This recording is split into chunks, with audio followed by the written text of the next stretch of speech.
ನಮಸ್ಕಾರ ಸ್ನೇಹಿತರೆ, ಬಿಟೆಕ್ ಚಾನಲ್ಗೆ ನಿಮ್ಗೆಲ್ರಿಗೂ ಸ್ವಾಗತ. ಫ್ರೆಂಡ್ಸ್, ಇವತ್ತು ಗೃಹಲಕ್ಷ್ಮಿ ಯೋಜನೆ ಬಗ್ಗೆ ಒಂದು ತುಂಬ ಇಂಪಾರ್ಟೆಂಟ್ ಅಪ್ಡೇಟ್ ಬಂದಿದೆ. ಸೊ ಯಾರಿಗೆಲ್ಲ ಮೊದಲನೇ ಕಂತು ಹಾಗೂ ಎರಡನೇ ಕಂತು, ಮೂರನೇ ಕಂತು ಅಥವಾ ನಾಲ್ಕನೇ ಕಂತು, ಸೊ ನಿಮಗೆ ಯಾವುದೇ ಕಂತು ನಿಮಗೆ ಅಮೌಂಟ್ ಬಂದಿಲ್ಲ ಅಥವಾ ನಿಮಗೆ ಒಂದು ಕಂತು ಬಂದಿದೆ, ಆಮೇಲೆ ಎರಡನೇ ಕಂತು, ಮೂರನೇ ಕಂತು ಯಾವುದೇ ಕಂತು ನಿಮಗೆ ಬಂದಿಲ್ಲ ಅಂದರೆ ಸೊ ಅವ್ರಿಗೋಸ್ಕರ ಇದು ವಿಡಿಯೋ ಸ್ಪೆಷಲ್ ಇದೆ. ಸೊ ಅವರೆಲ್ಲ ಏನೆಲ್ಲ ಮಾಡಬೇಕು, ಅವ್ರು ಯಾವ ರೀತಿ ಡಾಕ್ಯುಮೆಂಟ್ಸ್ ರೆಡಿ ಮಾಡಬೇಕು ಅಂತ ನಿಮಗೆ ಸುಮಾರು ವಿಡಿಯೋನಲ್ಲಿ ಹೇಳಿದ್ದೀನಿ. ಸೊ ಆದರೂ ನಿಮಗೆ ಅಮೌಂಟ್ ಬರ್ತಿಲ್ಲ ಅಂದರೆ ಅವರೆಲ್ಲ ಏನು ಮಾಡಬೇಕು ಅದನ್ನು ಕೂಡ ನಿಮಗೆ ಈ ವಿಡಿಯೋನ ಸಂಪೂರ್ಣ ಮಾಹಿತಿ ಹೇಳ್ಕೊಡ್ತೀನಿ. ನೀವು ಮಾಡಬೇಕಾಗಿರೋದು ಇಷ್ಟೇ, ಈ ವಿಡಿಯೋನ ಕೊನೆವರೆಗೂ ಸ್ಕಿಪ್ ಮಾಡಿ. ಫ್ರೆಂಡ್ಸ್, ಗೃಹಲಕ್ಷ್ಮಿ ಬಗ್ಗೆ ಮತ್ತೊಂದು ಹೊಸ ಅಪ್ಡೇಟ್ ಏನು ಬಂದಿದೆ ಅಂದರೆ, ಇಲ್ಲಿ ನೀವು ನೋಡ್ತಿರ್ಬೋದು, ಗೃಹಲಕ್ಷ್ಮಿ ಯೋಜನೆಗೆ ಸಂಬಂಧಿಸಿದ ಸಮಸ್ಯೆಗಳನ್ನು ಪರಿಹರಿಸಲು ಗ್ರಾಮ ಪಂಚಾಯಿತಿ ಮಟ್ಟದಲ್ಲಿ ಕ್ಯಾಂಪ್ಗಳನ್ನು ಆಯೋಜಿಸಲು ಮಾನ್ಯ ಮುಖ್ಯಮಂತ್ರಿಗಳು ಸೂಚನೆ ನೀಡಿರುತ್ತಾರೆ. ಅದರಂತೆ ದಿನಾಂಕ 27/12/2023ರಿಂದ 29/12/2023ರವರೆಗೆ ಕ್ಯಾಂಪ್ಗಳನ್ನು ಆಯೋಜಿಸುವ ಕುರಿತು ಈ ಕೆಳಕಂಡಂತೆ, ಅಂದರೆ ಈಗ ಮುಂದೆ ನಿಮಗೆ ಸೂಚನೆ ಕೊಡ್ತೀನಿ ಯಾವ ರೀತಿ ಅವ್ರು ಮಾಡ್ತಿದ್ದಾರೆ ಅಂತ.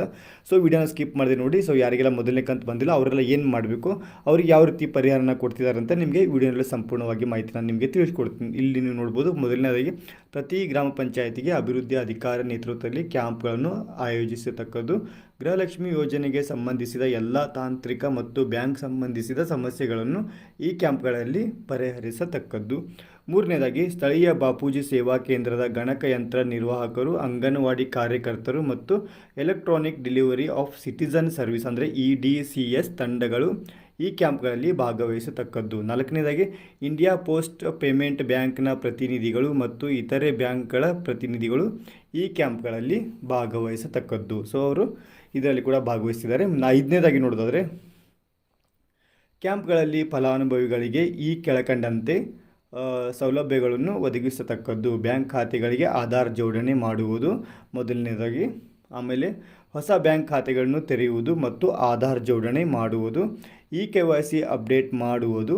ಮುಂದೆ ನೋಡೋದಾದರೆ, ಗೃಹಲಕ್ಷ್ಮಿ ಅರ್ಜಿ ಸ್ಥಿತಿ ಪರಿಶೀಲಿಸುವುದು. ಗೃಹಲಕ್ಷ್ಮಿ ಯೋಜನೆಗೆ ಸಂಬಂಧಿಸಿದ ಇತರೆ ಸಮಸ್ಯೆಗಳನ್ನು ಪರಿಹರಿಸುವುದು.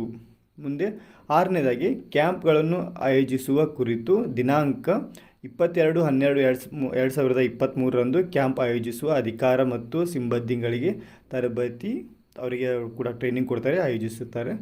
ಆಮೇಲೆ ಏಳನೇದಾಗಿ, ಪ್ರತಿ ಗ್ರಾಮ ಪಂಚಾಯಿತಿ ಕಚೇರಿಯಲ್ಲಿ ದಿನಾಂಕ 27/12/2023ರಿಂದ 29/12/2023ರವರೆಗೆ ಪ್ರತಿದಿನ ಬೆಳಿಗ್ಗೆ 9ರಿಂದ ಸಂಜೆ 5 ಗಂಟೆವರೆಗೆ ಕ್ಯಾಂಪ್ಗಳನ್ನು ಆಯೋಜಿಸುತ್ತಾರೆ. ಸೊ ಆಯೋಜಿಸುವುದು. ಆಮೇಲೆ ಎಂಟನೇದಾಗಿ ನೋಡೋದಾದರೆ, ಕ್ಯಾಂಪ್ ಆಯೋಜಿಸುವ ಕುರಿತು ಫಲಾನುಭವಿಗಳಿಗೆ EDCS ರವರ SMS ಮೂಲಕ ಮಾಹಿತಿ ನೀಡುವುದು. 9, ಮಹಿಳಾ ಮತ್ತು ಮಕ್ಕಳ ಅಭಿವೃದ್ಧಿ ಇಲಾಖೆಯ ಕ್ಷೇತ್ರ ಮಟ್ಟದ ಸಿಬ್ಬಂದಿಗಳು ಗೃಹಲಕ್ಷ್ಮಿ ಯೋಜನೆಯ ಫಲಾನುಭವಿಗಳಿಗೆ ಮಾಹಿತಿ ನೀಡಿ ಅವರನ್ನು ಕ್ಯಾಂಪ್ಗಳಿಗೆ ಕರೆತರುವ ಜವಾಬ್ದಾರಿ ನಿರ್ವಹಿಸುವುದು. ಕೊನೆಯದಾಗಿ 10ನೇದಾಗಿ, ವಿಡಿಯೋನ ಸ್ಕಿಪ್ ಮಾಡಬೇಡಿ, ಇನ್ನೂ ತುಂಬ ಇದೆ.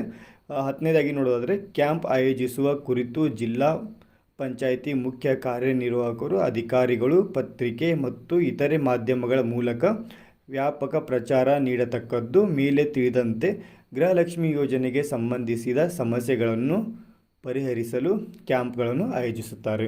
ಸೊ ಫ್ರೆಂಡ್ಸ್, ನೀವೆಲ್ಲ ನೋಡಿದ್ರಲ್ಲ, ಈಗ ಕೇವಲ ಇವತ್ತು ಡೇಟ್ 25, ನಾಳೆ 26, 27ರಿಂದ ಕ್ಯಾಂಪ್ಗಳನ್ನ ಆಯೋಜನೆ ಮಾಡ್ತಿದ್ದಾರೆ. ಸೊ ನಿಮ್ಗೇನಾದರೂ ಸಮಸ್ಯೆ ಇದ್ದರೆ ನೀವು ಹೋಗಿ ನಿಮ್ಮ ಹತ್ತಿರದ ಗ್ರಾಮ ಪಂಚಾಯತಿಗೆ ಹೋಗಿ ನಿಮ್ಮ ಸಮಸ್ಯೆನ ನೀವು ಪರಿಹರಿಸ್ಕೋಬೋದು ಫ್ರೆಂಡ್ಸ್.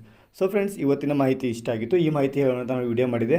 ಮತ್ತೇನಾದರೂ ಡೌಟ್ಸ್ ಇದ್ದರೆ, ಮತ್ತೇನಾದರೂ ನಿಮಗೆ ಟಾಪಿಕ್ ಬೇಕಾಗಿದ್ದರೆ, ಮತ್ತೇನಾದರೂ ನಿಮಗೆ ಇನ್ಫಾರ್ಮೇಷನ್ ಬೇಕಾಗಿದ್ದರೆ ನೀವು ನಮಗೆ ಕಮೆಂಟ್ ಮಾಡಿ ತಿಳಿಸ್ಬೋದು ಫ್ರೆಂಡ್ಸ್. ಸೊ ಫ್ರೆಂಡ್ಸ್, ಇವತ್ತಿನ ಮಾಹಿತಿ ಇಷ್ಟ ಆಗಿತ್ತು. ಸಿಗೋಣ ನೆಕ್ಸ್ಟ್ ವಿಡಿಯೋನಲ್ಲಿ. ಜೈ ಹಿಂದ್, ಜೈ ಕರ್ನಾಟಕ.